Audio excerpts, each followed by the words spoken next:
може да се каже дека мажите поретко бараат помош од професионалци за менталното здравје конкретно, а тоа е исто така врзано и со перцепцијата дека ранливоста и потешкотиите се всушност доколку се надворешно изразени представуваат слабост и секако дека тоа размислување и таа перцепција и перспектива мора се уште да работиме и да ја промениме, односно препознавање на емоциите, на потешкотиите, споделувањето апсолутно може да се смета за голема храброст.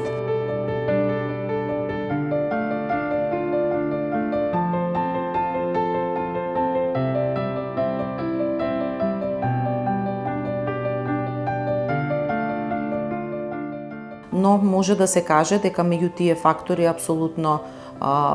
може да се поделат грубо на внатрешни фактори кои што ги носи секако личноста, меѓутоа и надворешни фактори како што се на пример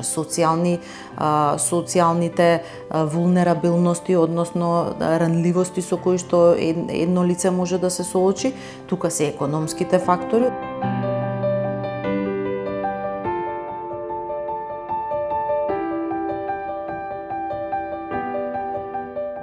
Многу е важно да се знае дека суицидот се превенира